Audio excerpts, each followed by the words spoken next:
Halo, selamat pagi Ibu dan teman-teman sekalian. Kembali lagi bersama saya, Kajol Santa Monica Marbun, dengan NIM 1020222011, Prodi Manajemen Informasi Kesehatan. Nah, teman-teman sekalian, pada kesempatan ini saya akan memberikan video animasi pembelajaran terkait materi teknik sampling probability. Pada mata kuliah Metodologi Penelitian, dosen pengampu, Ibu Pemarida Simbolon, SKM MKes. Nah, baik teman-teman, selanjutnya kita akan masuk pada pemaparan materi terkait teknik sampling probability. Baik teman-teman, sebelum kita masuk pada materi selanjutnya, ada beberapa topik yang akan kita bahas, yaitu definisi sampling, teknik pengambilan sampel, dan terakhir adalah soal kasus. Baik, kita masuk pada definisi sampling.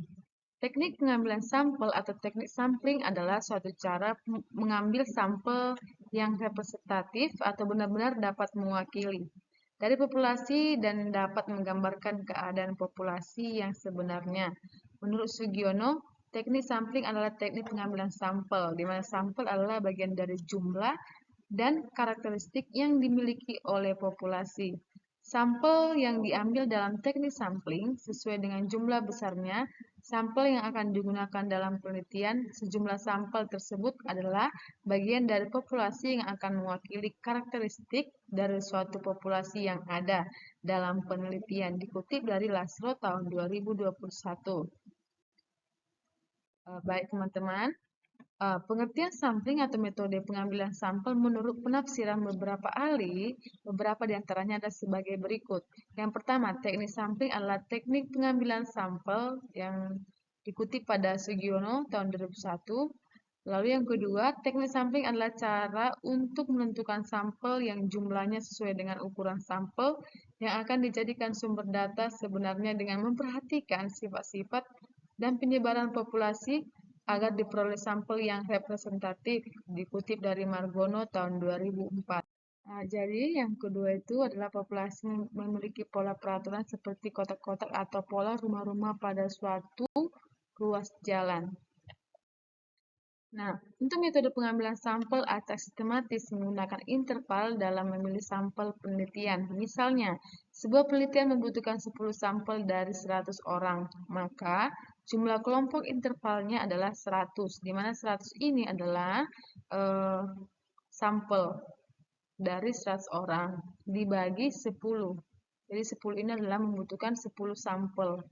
10 sampel dari 100 populasi.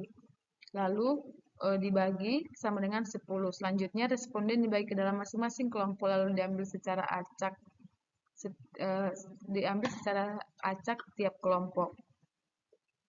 Baik, selanjutnya yang ketiga yaitu stratified random sampling, di mana teknik stratified random sampling digunakan untuk populasi yang mempunyai anggota atau unsur yang tidak homogen dan berserata. Stratified random sampling biasa digunakan pada populasi yang mempunyai susunan bertingkat atau berlapis-lapis. Cara ini dilakukan jika anggota populasi tidak homogen atau berstrata yang proporsional. Dikutip pada Sahir tahun 2022.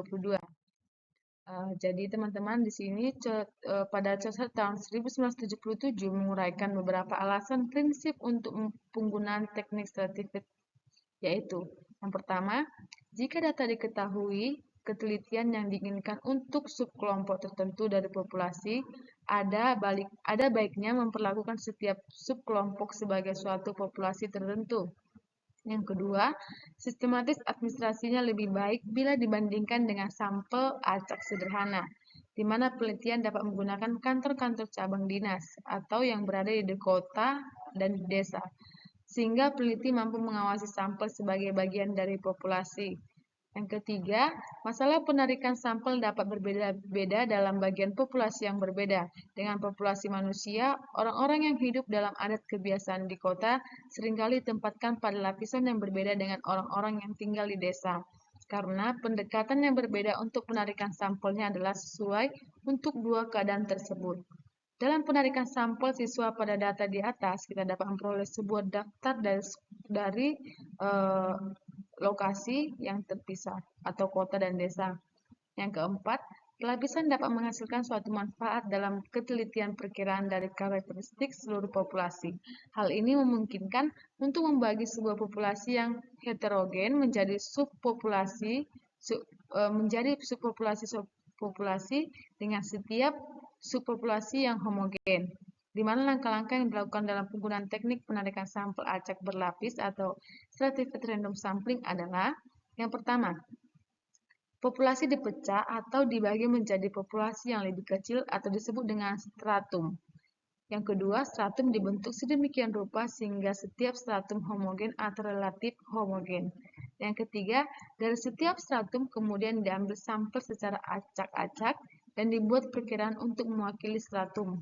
Yang keempat, membuat perkiraan secara menyeluruh atau overall estimation dengan cara gabungan.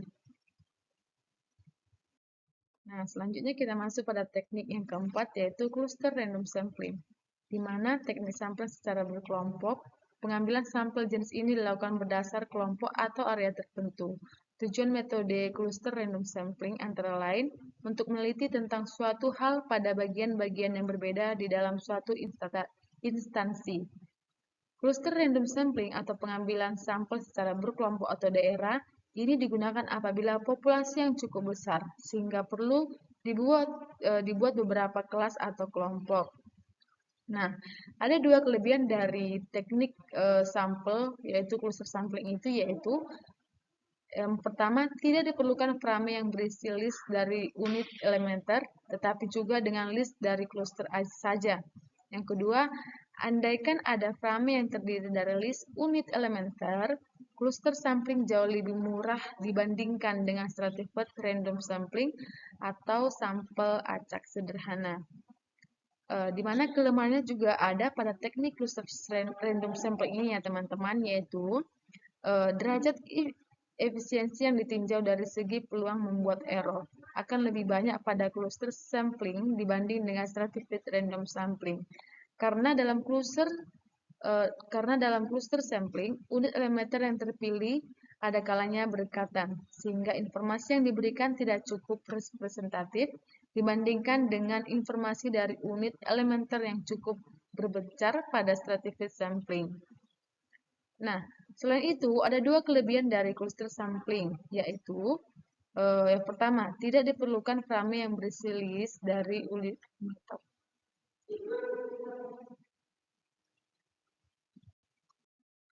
Baik, kita masuk pada teknik yang kelima, yaitu multi-step random sampling, di mana pengambilan sampel multitahap adalah proses perpindahan dari sampel yang luas ke sampel yang sempit dengan menggunakan proses langkah demi langkah.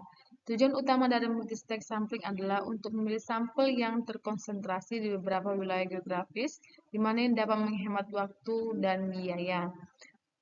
Pengambilan sampel multitahap ini juga teman-teman merupakan metode pengambilan sampel yang membagi populasi ke dalam kelompok atau klaster. Untuk melakukan penelitian, metode ini berkaitan dengan beberapa tahap, di mana setiap tahap membagi kelompok menjadi subkelompok lainnya. Pada tahap pertama, peneliti membagi populasi menjadi beberapa klaster. Nah, lalu dalam tahap selanjutnya, peneliti memilih beberapa unit dari setiap klaster secara acak.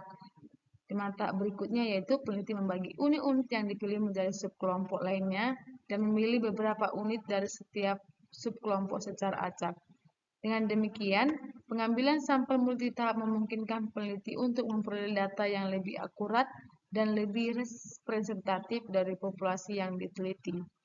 Begitu teman-teman dari kelima teknik untuk pengambilan sampel ya teman-teman. Baik, selanjutnya kita masuk pada soal kasus, di mana seperti materi-materi sebelumnya, saya menyediakan 3 kasus. Yang pertama, seorang peneliti melakukan suatu penelitian yang berjudul pengaruh penyuluhan kesehatan terhadap pengetahuan remaja tentang penyakit menular seksual di SMP Negeri 5X, di mana sampel akan diambil dari 4 kelas di SMP Negeri 5X dengan jumlah sampel ada 61 siswa. Sampel diambil dengan membuat daftar anggota populasi 38 secara acak antara 1 sampai dengan 123 siswa. Dari kasus di atas, tentukanlah jenis teknik pengambilan sampel yang digunakan.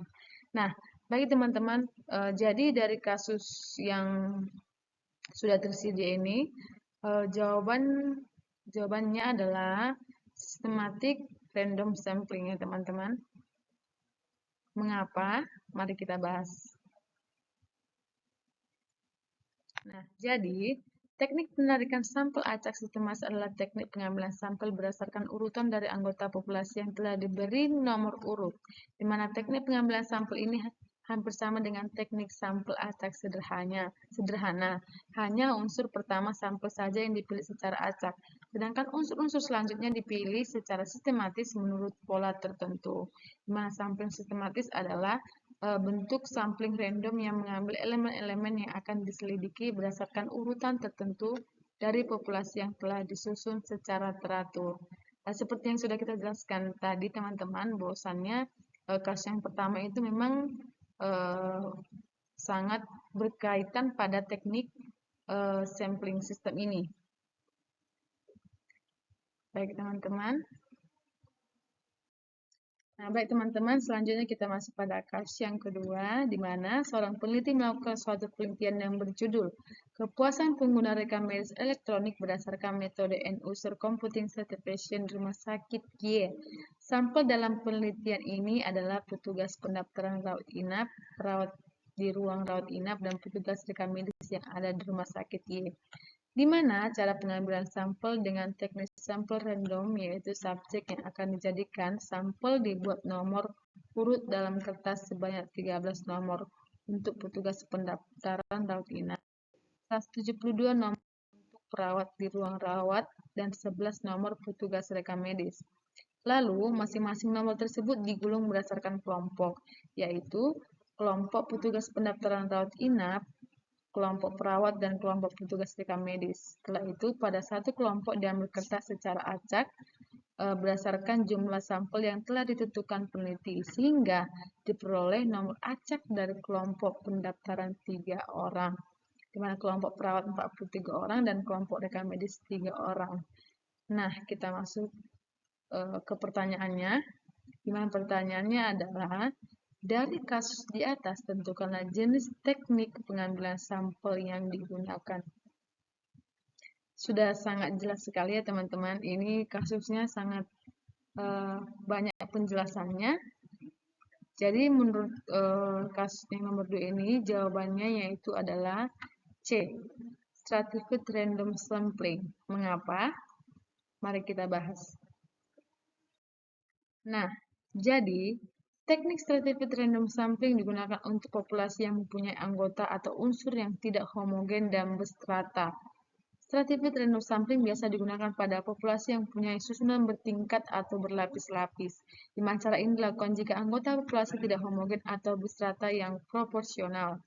Metode pengambilan sampel acak berstrata mengambil sampel berdasarkan tingkat tertentu. Misalnya, peneliti mengenai motivasi kerja pada manajer tingkat atas, manajer tingkat menengah, dan manajer tingkat bawah, di mana proses pengacakan diambil dari masing-masing kelompok tersebut. Nah, jadi teman-teman, mengapa tadi saya memilih jawaban kasus dari yang kedua itu adalah stratified random sampling, karena memang teknik ini sangat cocok digunakan pada kasus nomor 2 tersebut. Baik, selanjutnya kita masuk pada kasus yang ketiga. Seorang peneliti melakukan penelitian yang berjudul Model Sukses Implementasi Rekam Medis Elektronik di Puskesmas Jakarta. Populasi penelitian adalah seluruh dokter, perawat, dan bidan yang bekerja di Puskesmas Jakarta, dan dikecualikan untuk daerah Kepulauan Seribu dikarenakan jumlah populasi tidak diketahui. Maka peneliti menggunakan rumus Lemesow dan didapatkan sampel sebesar 125 responden. Jadi penelitian ini menggunakan data primer yang didapatkan dengan cara membagikan kuesioner kepada responden dengan menggunakan skala Likert 1. Nah, menjadi pertanyaannya teman-teman, tentukanlah jenis teknik pengambilan sampel yang digunakan. Jadi di sini saya memberikan jawaban dari kasus yang ketiga itu saya memilih E, yaitu Mustek random sampling ya teman-teman. Mengapa? Mari kita bahas. Nah, kita sudah masuk pada sesi yang terakhir.